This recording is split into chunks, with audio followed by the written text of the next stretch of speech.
भगवान कैसे हैं? सत्य स्वरूप है, चित स्वरूप है। भगवान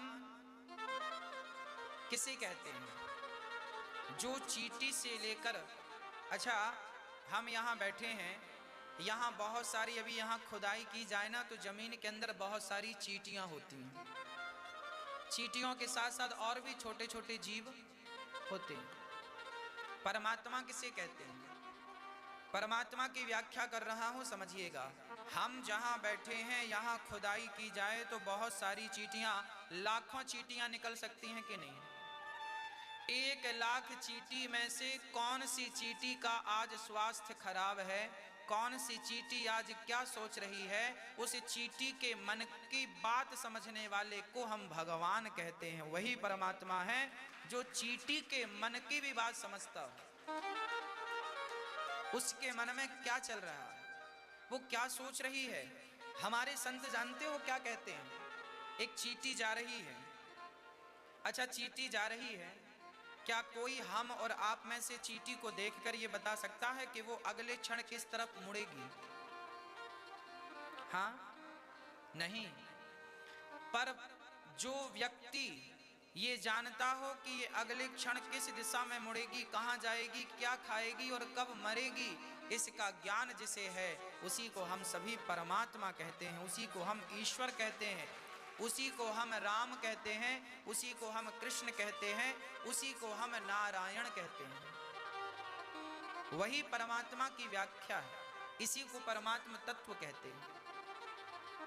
हाँ, तो परमात्मा सच्चिदानंद रूपाय, ईश्वर सत्य है, चित्त सबके भीतर उपस्थित है और आनंद का स्वरूप है। ऐसे भगवान जो विश्व की उत्पत्ति, पालन और संहार करते हैं, जो भगवान हमारे जीवन के समस्त दुखों का नाश करते हैं, ऐसे भगवान को, श्री राधा के सहित श्री कृष्ण को हम नमस्कार करते हैं।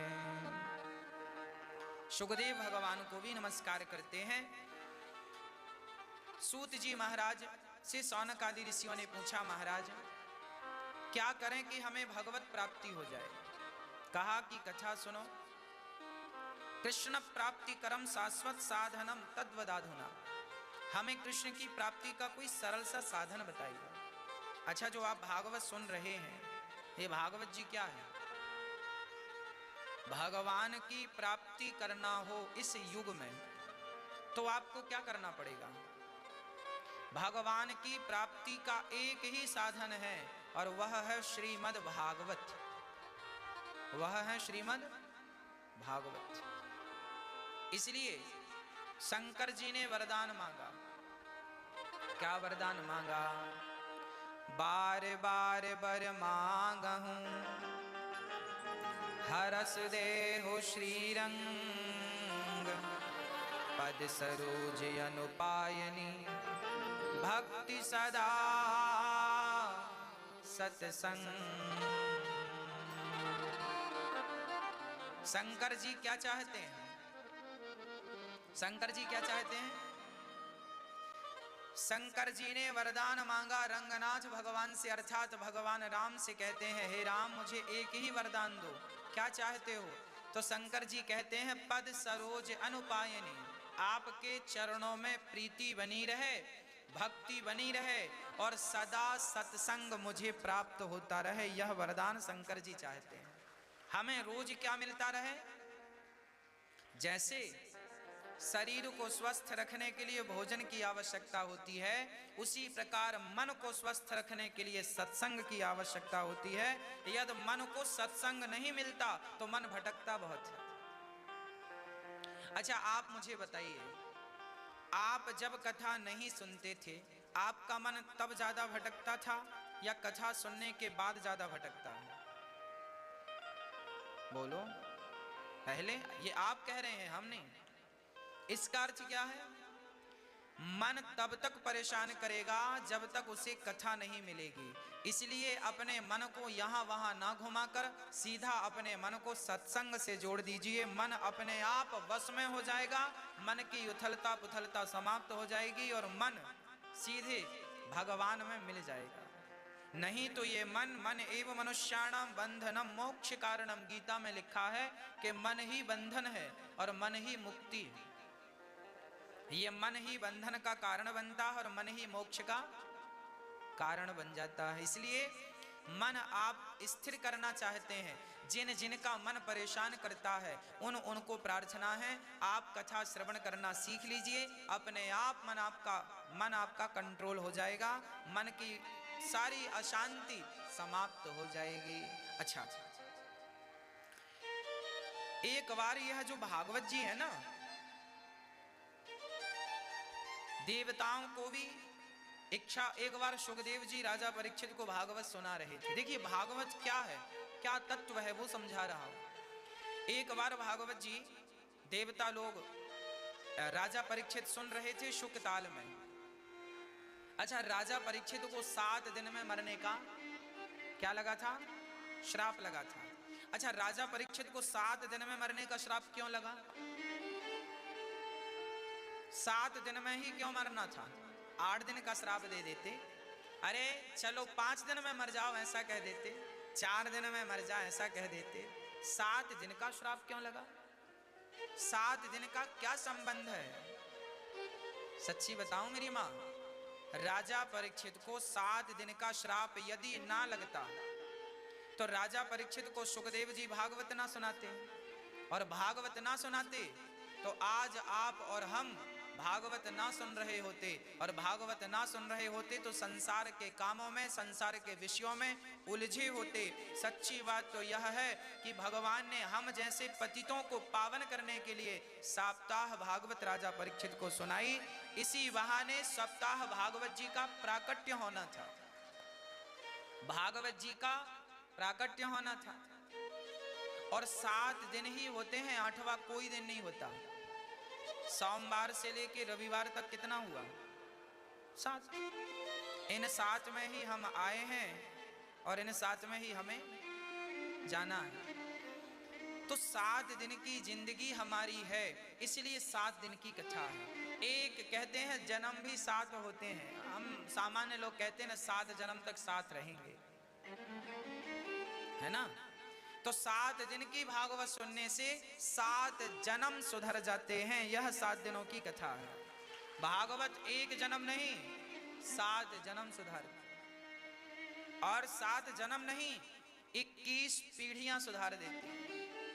7 पीढ़ी हमारी आने वाली, आपके बेटे के बेटे के बेटे के बेटा, 7 पीढ़ी आपकी, 7 पीढ़ी हमारे पिता की, हमारे पिता के पिता के पिता के पिता के पिता के पिता, 7 दूनी 14, और 7 पीढ़ी हमारी माँ के पिता, मातृपक्ष के माता के पिता के पिता के पिता के पिता, वो 7, तो 7 दिया 21। भागवत श्रवण करने मात्र से प्राणी 21 पीढ़ी को तार देता है। यह भागवत जी की कृपा है।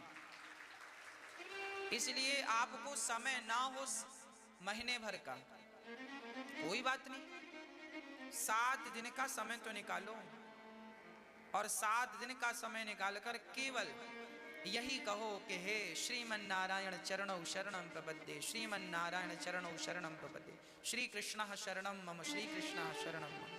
हे कृष्ण मैं आपकी शरण में हूं। श्री कृष्ण शरणं मम का अर्थ क्या है? हे कृष्ण मैं आपकी, श्री राम शरणं मम इसका अर्थ क्या हुआ? हे राम मैं आपकी। आप यही कहा करिए श्री कृष्ण श्री कृष्ण, श्री कृष्ण शरणं मम। श्री मतलब राधा, कृष्ण मतलब कृष्ण। हे राधा कृष्ण मैं आपकी शरण में हूं, हे राधा कृष्ण मैं आपकी, हे सीताराम मैं आपकी, श्री सीता श्री राम शरणं मम। श्री राम, श्री मतलब सीता, श्री मतलब सीता और राम मतलब राम। हे सीताराम मैं आपकी, श्रीमन नारायण चरणौ शरणं प्रपद्ये। हे श्रीमन, श्रीमन मतलब श्री मतलब लक्ष्मी। श्री राम के संग जुड़ जाए तो श्री मतलब सीता होता है, श्री कृष्ण के संग जुड़ जाए तो श्री मतलब राधा होता है, और श्री नारायण के संग जुड़ जाए तो श्री मतलब लक्ष्मी हो जाता है। तो श्री मतलब यह है। तो श्रीमन नारायण चरणौ शरणं प्रपद्ये। हे नाथ, हे नारायण मैं आपके चरणों की शरण ग्रहण करता हूं, मैं आपकी शरणागति ग्रहण करता हूं। यह भाव बना रहे, फिर आपके जीवन में कोई संकट नहीं है, कोई बाधा नहीं है। हम लोगों को देखते हैं, लोग बड़े परेशान रहते हैं, महाराज जी हम बड़े दुखी हैं, महाराज जी हम बड़े परेशान हैं, महाराज जी ये कष्ट है, महाराज ये दुख है, ये दर्द है। मैं आपको बता दूं, संसार का हर दर्द, हर दुख आपका चुटकियों में समाप्त हो सकता है। बस एक बार शरणागति ग्रहण कर लीजिए, एक बार ये कह दीजिए कि हे नारायण मैं आपका हूँ, हे प्रभु मैं आपका हूँ और आपकी शरण ग्रहण करता हूँ या करती हूँ। एक बार ये कह दो, समर्पण कर दो भगवान के चरणों में। शरणागति यही तो है। भगवान प्रभु मैं आपका हूँ, श्रीमन नारायण चरणौ शरणं प्रपद्ये, श्रीमन नारायण चरणौ शरणं प्रपद्ये, श्रीमन नारायण चरणौ शरणं प्रपद्ये। हे नारायण मैं आपकी शरण ग्रहण करता हूँ। एक बार जीव कह दे कि प्रभु मैं आपका हूँ, एक बार भगवान की तरफ 2 कदम बढ़ाओ तो सही, ये दुख आपसे 100 कदम दूर हो जाएंगे। पर कब? जब आप एक बार उनके बनकर सच्चे भाव से, हृदय से रो करके, आंखों को गीला करके एक बार भगवान की तरफ बढ़ के कह दें। मैं बोलता हूं कि जैसे दिया जलते ही, जैसे दिया जलते ही अंधकार तुरंत नष्ट हो जाता है, उसी प्रकार भगवान की शरणागति ग्रहण करते ही जीवन के समस्त दुख अपने आप वैसे ही नष्ट हो जाएंगे जैसे अंधकार नष्ट हो गया दीप जलते ही। पर इतना ही लोगों को कठिन लगता, इतना नहीं हो पाता, इसलिए लोग परेशान हैं, बहुत परेशान हैं लोग। और ये परेशानी कभी दूर नहीं होने वाली बिना भगवान के। अंधकार का क्या इलाज है? क्या इलाज है? अब अंधकार के लिए हम सोचें कि कोई दवाई डॉक्टर से संपर्क, भाई डॉक्टर साहब ये अंधकार है इसको दूर करिए, वैद्य जी अंधकार बहुत है इसे दूर कीजिए, गुरु जी अंधकार बहुत है दूर कीजिए। अरे भैया एक सीधा सा दिया जला दो, बात खत्म। जैसे अंधकार मिटाने के लिए एक ही उपाय है, सिर्फ दीपक, सिर्फ लाइट, सिर्फ सूर्य की किरण, इसके अतिरिक्त तो कोई इलाज नहीं है। उसी प्रकार जीव मात्र के दुख का एक ही इलाज है, केवल भगवत शरणागति, केवल भगवत शरणागति। मुझे बताओ, रावण ने विभीषण को लात मारा, रावण ने विभीषण को लात मारा और लात मार के जब लंका से निकाला तो विभीषण के जीवन में दुख था कि नहीं? आपका भाई आपको घर से लात मारकर निकाल दे तो ये दुख नहीं है? बोलो, ये दुख है या नहीं? अरे ये दुख है, परंतु विभीषण का दुख तब तक ही दुख रहा जब तक वो राम की शरण में नहीं गए। और जैसे ही राम की शरण में गए तो जो संपत्ति शिव रावण नहीं दीन है दिए दसमाछ, सोई संपत्ति विभीषण नहीं सकुच दीन रघुनाथ। जब भगवत शरणागति हुई तो जिस लंका से निकाले गए थे उसी लंका का राजा बना के राम ने बिठाल दिया। ये देखो, राम की, जो भगवान की शरण में जाता है राम उसे कहां से कहां पहुंचा। विभीषण की औकात क्या थी? निकाला हुआ था घर से, लात मार के निकाला था, दर दर की ठोकर लग रही थी, पर राम की शरणागति जब ग्रहण की तो लंका का राजा बना दिया। इसलिए कहते हैं दर दर की ठोकर खाकर आप समय जाया ना कीजिए, समय व्यर्थ ना गवाइए। जो समय यहां वहां आपका व्यर्थ में जा रहा है उस समय को भगवान की शरणागति में लगा दीजिए। प्रभु मैं आपका हूं, आप मेरे हैं, बात खत्म। मत गवाइए समय। सुग्रीव का नाम तो सुना होगा आपने। सुग्रीव भी वैसा ही था जैसा विभीषण था। सुग्रीव का भाई भी लात मार के निकाल दिया। क्या नाम था? बाली। बाली ने इतनी मार लगाई ना सुग्रीव को, नानी याद आ गई, मारा, खूब मारा। और भागे भागे कहां? पर्वत पर रहते हैं, ऋष्यमुख पर्वत पे सुग्रीव रहते हैं और डरते रहते हैं कहीं भैया ना रातों की नींद आती, सपने में बाली मारता है सुग्रीव को।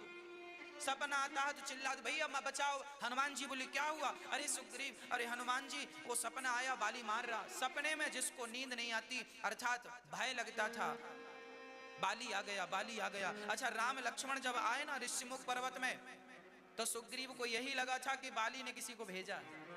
हमें मारने इतना डरा हुआ था। सुग्रीव से ज्यादा भयभीत कौन होगा?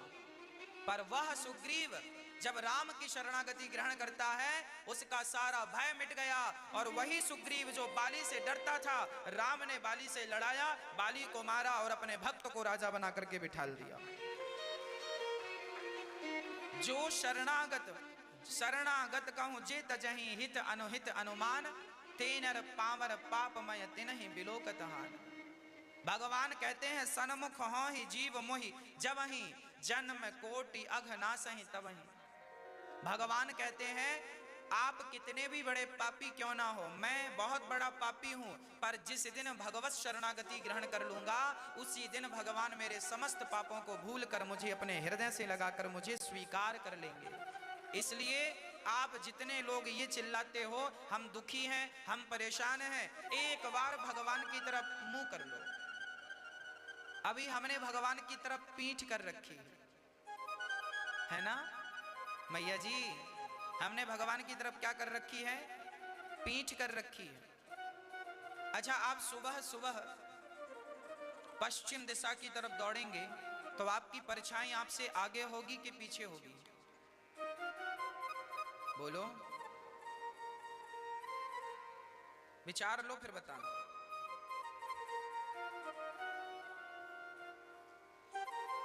सुबह सुबह पश्चिम दिशा की तरफ दौड़ेंगे तो परछाई आपके आगे होगी या पीछे? हाँ,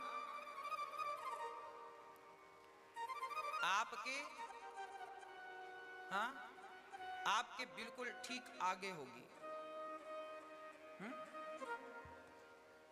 आप जितना तेज भागेंगे आपकी परछाई आपसे उतना दूर भागेगी। आप अपनी परछाई को पकड़ने के लिए भागेंगे तो आपकी परछाई आपसे दूर भागेगी। ये संसार का सुख। अच्छा, आप लोग भी सुख पकड़ना चाहते हैं,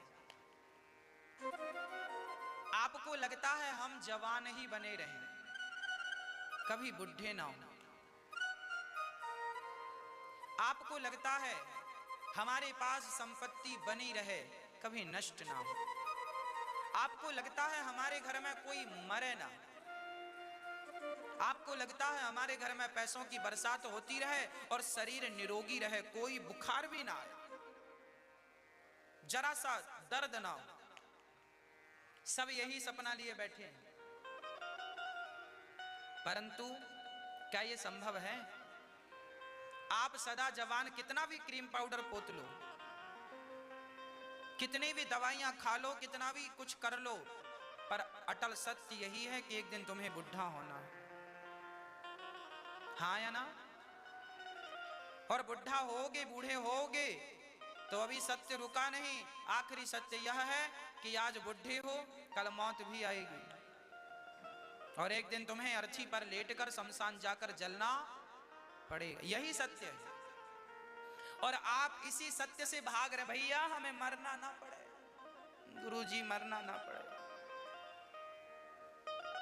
क्या होगा भागने से? कहां जाओगे भाग के? बचा कौन? नाम तो बताओ, कौन बचा? तुम्हारे बाप दादे बच गए, दादा परदादा बच गए, तुम कैसे बचोगे? इसलिए मरने का भय त्याग कर भगवान की शरणागति की ओर बढ़ो। प्रभु मौत आए इसका डर नहीं है, मौत आए उसके पहले आप आ जाए, मैं ये चाहता हूं। आपका दर्शन हो, आपकी प्राप्ति हो, बस। संसार का सुख परछाई की तरह है, चाहे वो कोई भी सुख हो। संसार का सुख किसकी तरह है? किसकी तरह है?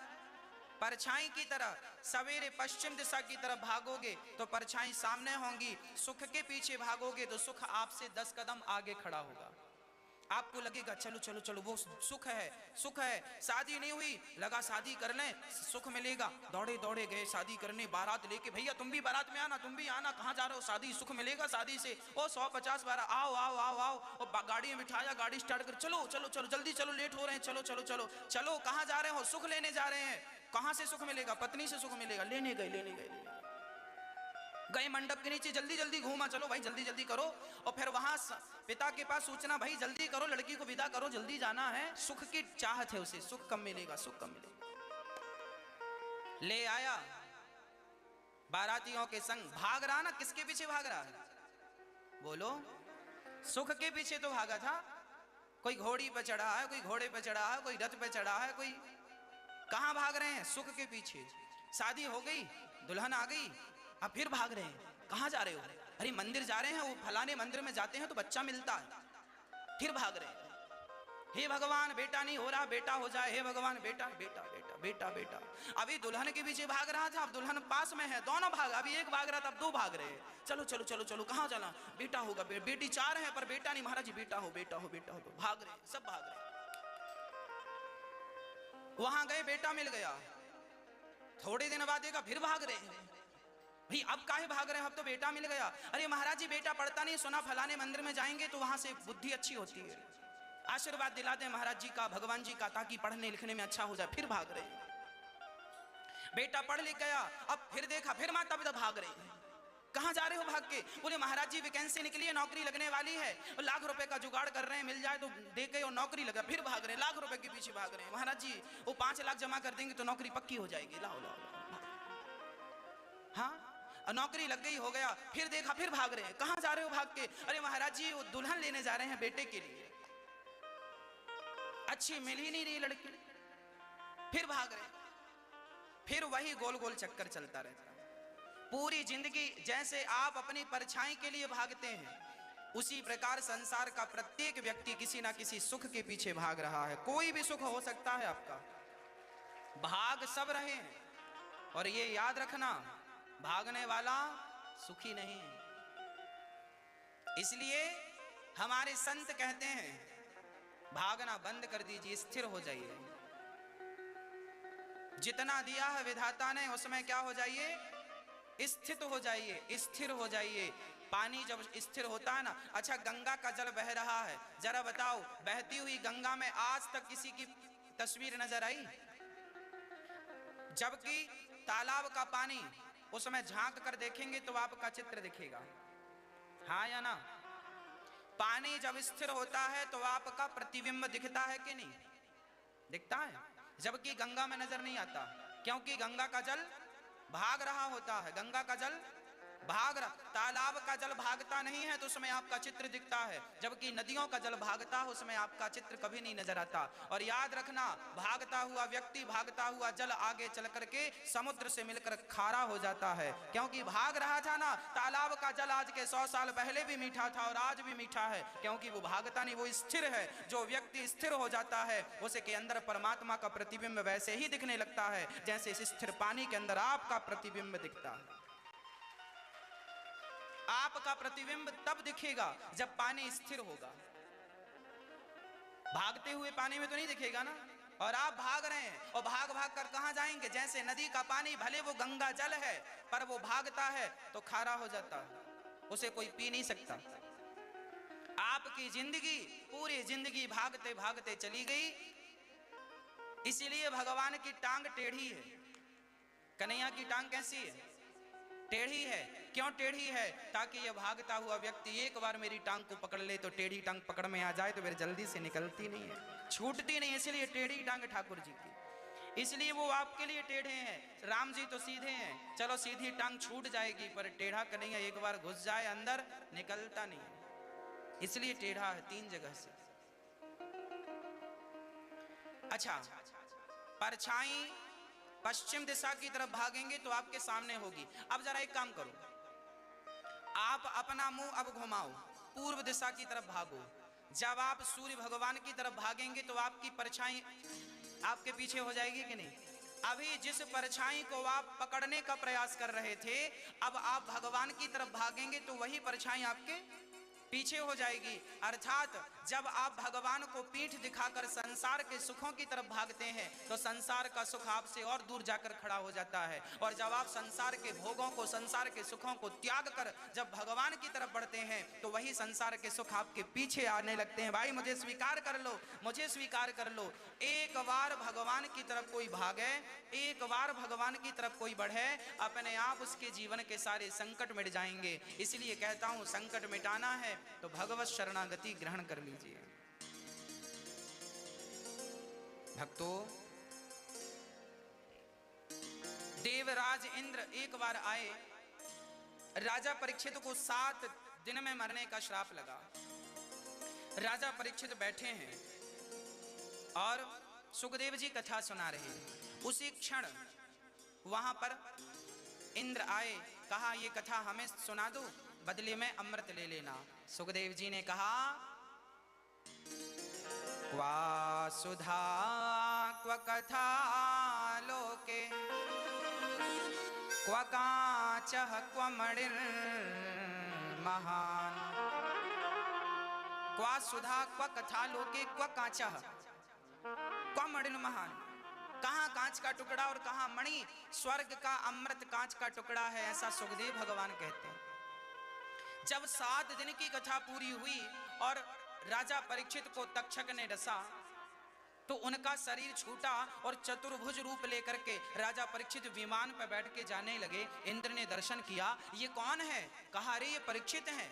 अच्छा ये वही हैं जिन्हें भागवत सुनाई? हाँ, भागवत सुन के चतुर्भुज रूप हो गया और इनका सारा पाप ताप संताप मिट गया। अच्छा, इंद्र को लगा मेरे स्वर्ग के अमृत का अपमान किया था सुखदेव जी ने, क्या भागवत स्वर्ग के अमृत से श्रेष्ठ है? इसलिए इंद्र ने एक तराजू बांधी, उस तराजू के एक पलड़े पर संसार के अर्थात स्वर्ग के तमाम सुखों को रखा और दूसरे पलड़े पर जब भागवत जी को रखा तो भागवत का पलड़ा भारी था, स्वर्ग के सुख तो झूला झूल रहे थे। इंद्र बोले प्रभु आप कहाँ हैं? तब भगवान बोले इंद्र मैं यहाँ हूँ। कहाँ? तब भागवत से भगवान प्रकट हो गए। इंद्र क्या तुम हमसे तौलने चले हो स्वर्ग का सुख? प्रभु आप यहाँ। भगवान बोले जहाँ जहाँ भागवत होगी वहाँ वहाँ मैं होऊंगा। भगवान कहाँ है? जहाँ सत्संग है, जहाँ कथा है, जहाँ भागवत है वहाँ भगवान है। इसलिए कथा कीर्तन ये साधन है भगवान तक पहुँचने के। जहाँ कथा होती है, यहाँ कथा चल रही है ना कहीं हमारे श्याम सुंदर यहीं बैठे होंगे आसपास, पर हम लोग ऐसे अभागे हैं ना कि हमारी वो दृष्टि नहीं है कि उन्हें देख पाए, हमें योग्यता नहीं, वो हैं यहीं कहीं पर हम नहीं, वो देखकर मुस्कुरा रहे होंगे पर हम अभागे जो ठहरे, हमें ताकत नहीं है देखने की, तुच्छ लोग हैं हम। वो भागवत जी भगवान को प्रकट करने वाली हैं। इंद्र का अहंकार समाप्त हुआ।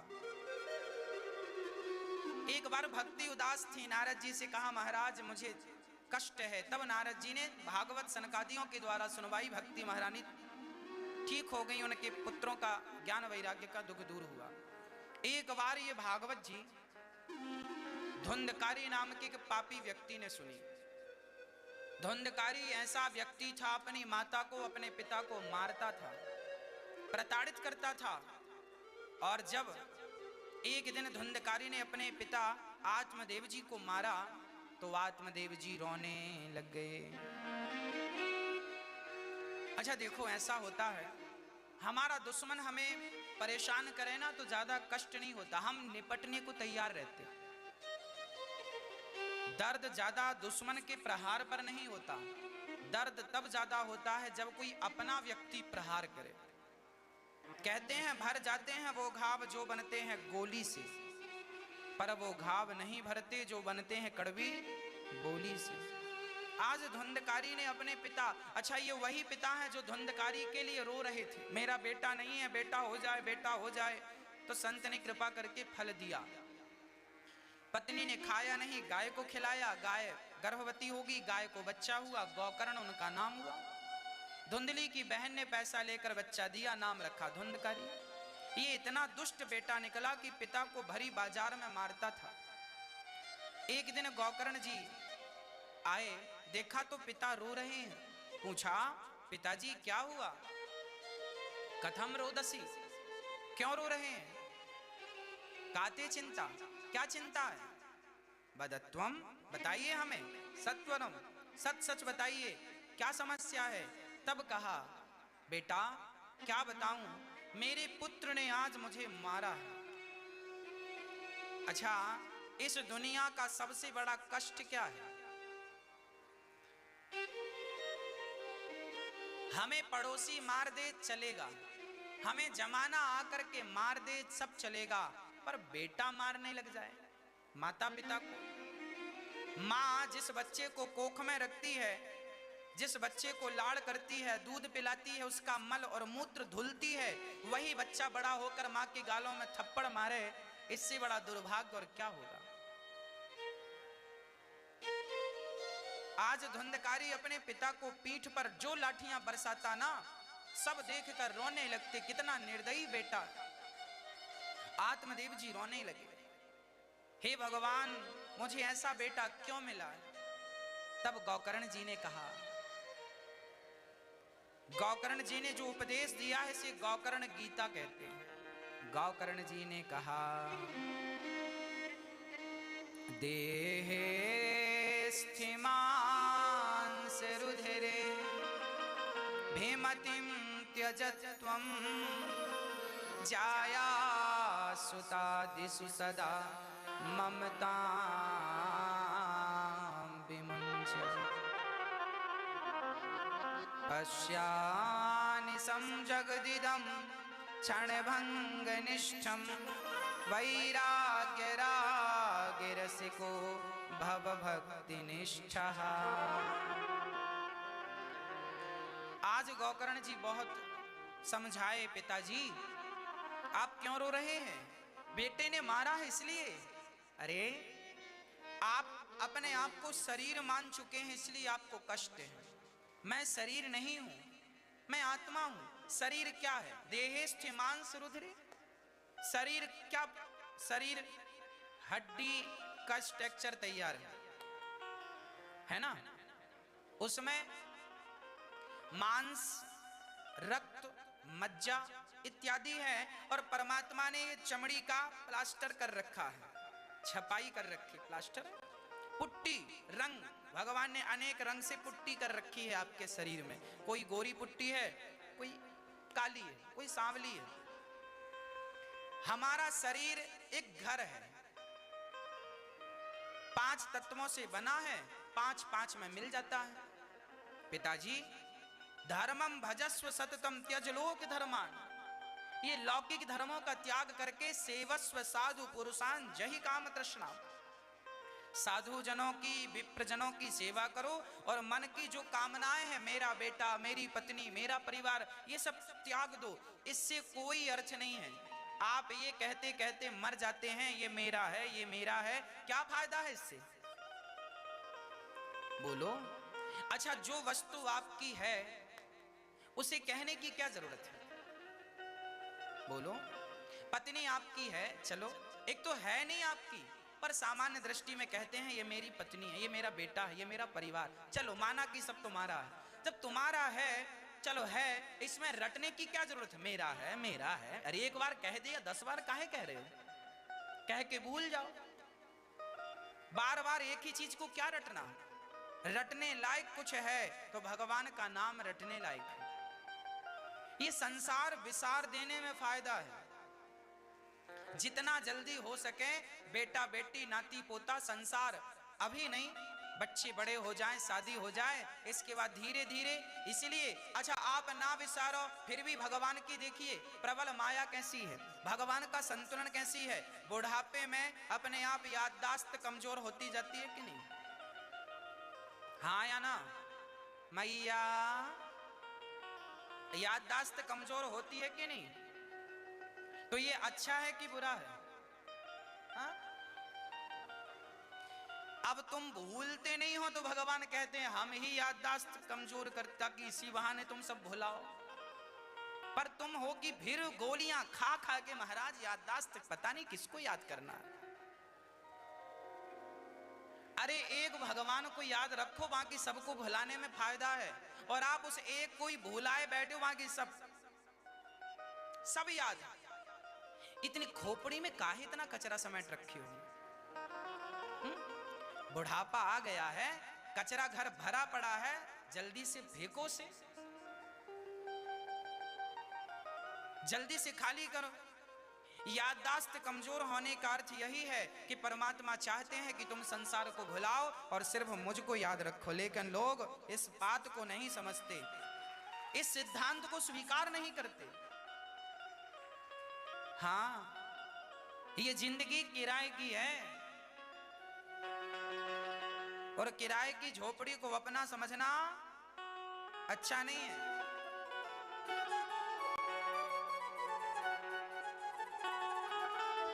मौत जब तुमको आवाज देगी, घर से बाहर निकलना पड़ेगा।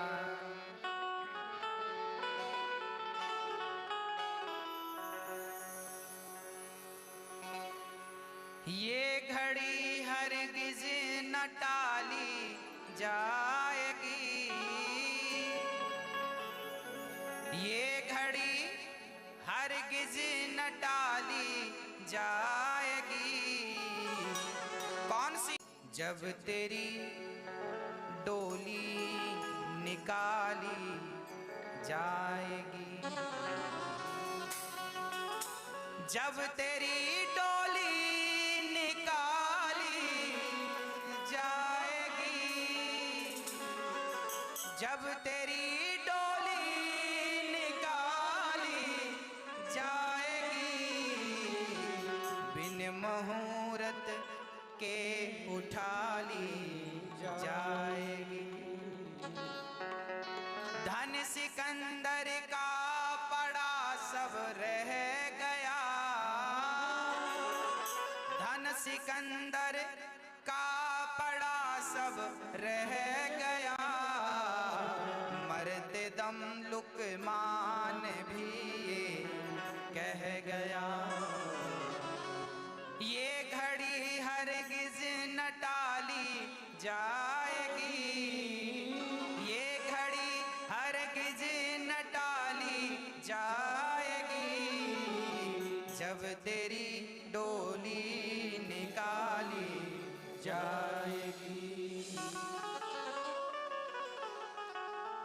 उन हकीमों से कहो यूं बोल कर, उन हकीमों से कहो यूं बोल कर। कौन हकीम? जो करते थे दावा किताबें खोल कर।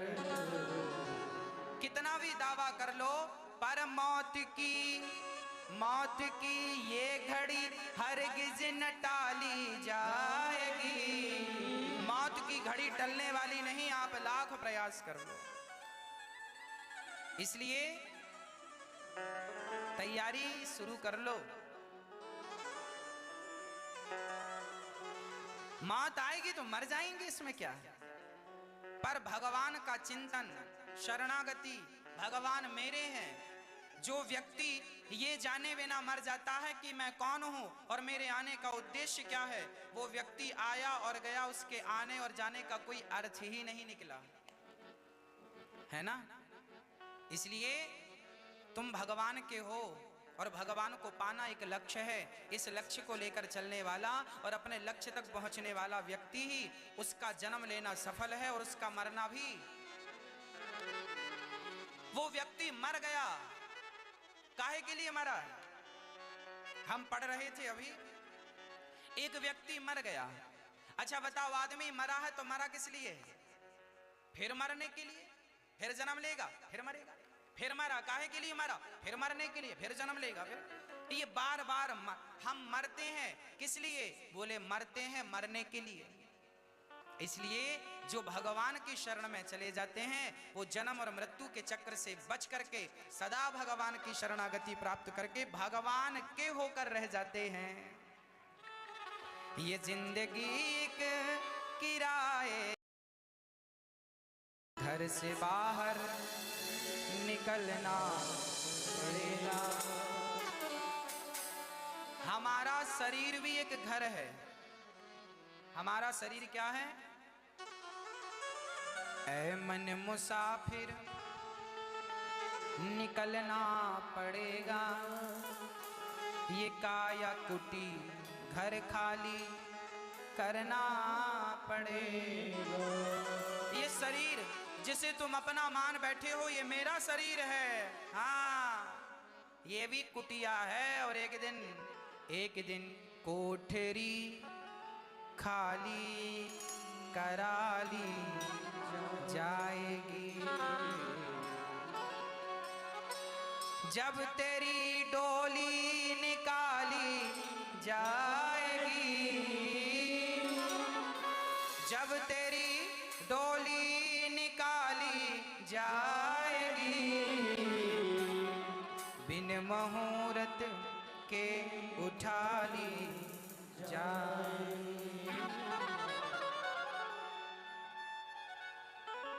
भाड़ के क्वार्टर को क्या तू संभाले, भाड़ के क्वार्टर को क्या तू संभाले।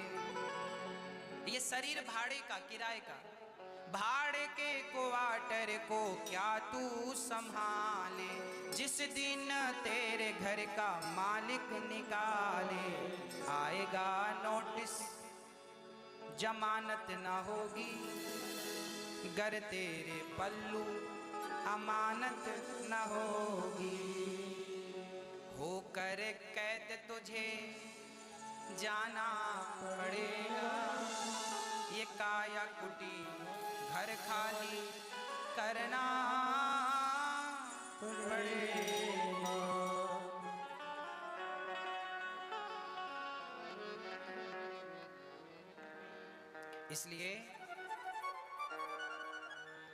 इसलिए किराएदार हैं हम किराए के मकान में रहते हैं। परेशान आज वही हैं जिन्होंने इस किराए के मकान को अपना समझ लिया। आपके घर पे किराएदार आ जाएं तो भाई मकान आपका है, आपने किराएदार रखे हैं, ठीक है।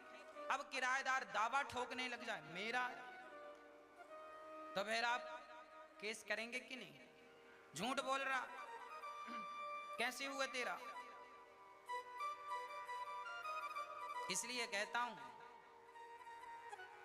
आप लोग ये गलती, ये आज दुनिया में जितने लोग परेशान हैं, ये परेशान कौन है? ये परेशान वही हैं जिन्होंने किराए के शरीर को अपना मान रखा है। हम तो कब्जा किए बैठे, अब नहीं छोड़ेंगे। हाँ बेटा, नहीं छोड़ोगे तो धक्के मार के खाली करा ली जाएगी कोठरी। इसलिए कहता हूँ राम जी, किराए का पहले से तैयारी रखो। कभी भी मकान मालिक कह देगा चलो भाई किराया जमा नहीं हुआ, खाली करो, चलो खाली करो, फिर रोगे महाराज खाली करा ली। अब किराया नहीं दोगे तो खाली होगी। इसलिए कहते हैं भगवान का नाम जपना ही भगवान को किराया देना है, भगवान का स्मरण करना ही भगवान को किराया देना है। इस ज्ञान से, गौकर्ण जी के ज्ञान से, दसम भागवत जी के दसम स्कंद का पाठ करके आत्मदेव जी ने अपना कल्याण किया। धुंधली को मारा, माँ को प्रताड़ित किया, माँ कुएं में कूद के मर गई। 5 वैश्याओं को धुंधकारी घर पे ले आया और 5 वैश्याओं के संग रमण किया। धुंधकारी की 5 पत्नियां हैं। 5 पत्नियों से आशय है हमारी 5 इंद्रियां, 5 का गुलाम हुआ, 5 ने गला दबा के मार डाला। धुंधकारी प्रेत बना और बाद में गौकर्ण जी ने धुंधकारी को भागवत सुनाई। जब भागवत सुनी तो भागवत श्रवण करते ही धुंधकारी प्रेत योनि से मुक्त होकर चतुर्भुज रूप में प्रकट हो गया और दिव्य विमान आया। विमान में बैठ के भगवान के नित्य धाम को चला गया। ये भागवत जी की महिमा है। प्रेत योनि में कोई चला, ये मानवः पाप कृतस्तु सर्वदा सदा दुराचार रता विमार्ग गाहा क्रोधाग्नि दग्धः कुटिलाश्च कामिनः सप्ताह यज्ञेन कलौ पुनन्ति ते।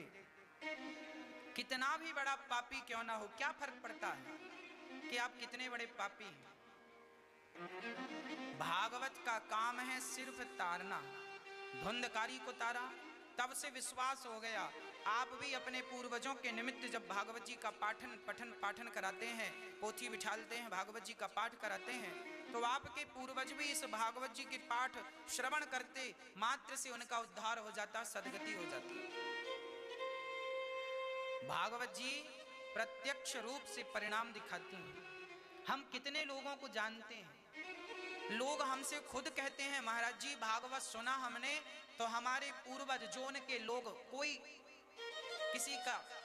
किसी की पत्नी नहीं है, चली गई, किसी का पिता चला गया, लोग अपने अपने लोगों के लिए भागवत जी का पाठ कराते हैं, कोई पिता के लिए, कोई माता के लिए, कोई पुत्र के लिए, कोई पुत्री के लिए, कोई किसी के लिए।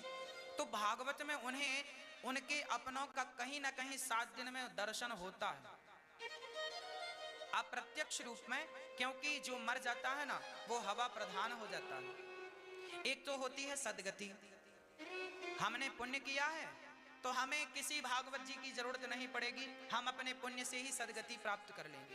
पर कुछ लोग ऐसे होते हैं जो पुण्य नहीं करते और उनकी मृत्यु हो गई। जैसे सांप के डसने से कोई मर जाए, एक्सीडेंट हो